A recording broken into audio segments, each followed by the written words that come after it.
Kawan, pernah nggak kalian menemukan kos-kosan, tapi ternyata menyimpan misteri yang menakutkan? Seperti di cerita Mimin kali ini, ada seorang pemuda bernama Wanto yang merantau dari desa dan bekerja sebagai karyawan swasta. Ia baru saja dimutasi dari kantornya untuk ditempatkan di kantor perwakilan di sebuah daerah. Karena itulah Wanto mencari kos-kosan untuk tempat tinggalnya.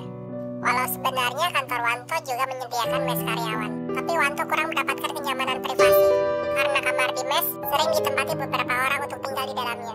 Setelah sekitar 1 bulan mencari kos-kosan, akhirnya Wanto menemukan kos-kosan yang ia inginkan dengan tarif sewa yang murah, tempatnya yang dekat dengan kantornya, kamar dan kamar mandinya juga bersih.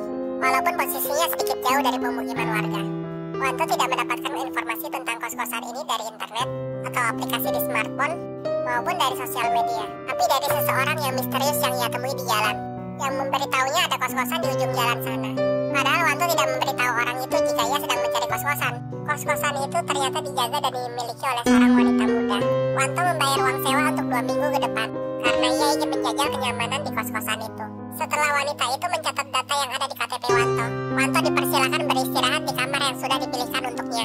Di dalam kamar, Wanto berbicara dalam hati, kenapa kos-kosan ini cukup sepi ya?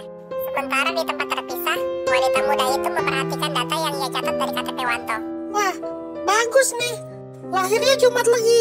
Awas sokmanya cocok untuk Gusti Ratu. Gumamnya sambil tersenyum jahat. Malam harinya saat tidur Wanto bermimpi.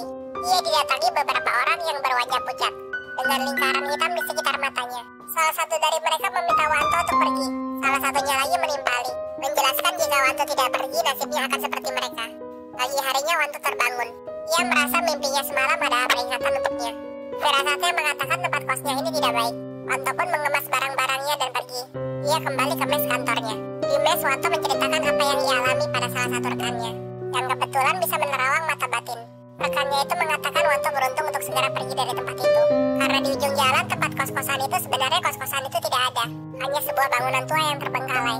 Orang misterius yang ditemui Wanto di jalan, yang memberitahu Wanto tentang kos-kosan itu, dan wanita muda yang menjaga kos-kosan. Mereka semua bukan manusia, tapi jin jahat yang menjelma jadi manusia. Mereka mengincar Wanto untuk dipersembahkan pada pemimpin mereka. Sedangkan orang-orang yang Wanto lihat dalam mimpinya, itu adalah para arwah dari korban-korban sebelumnya.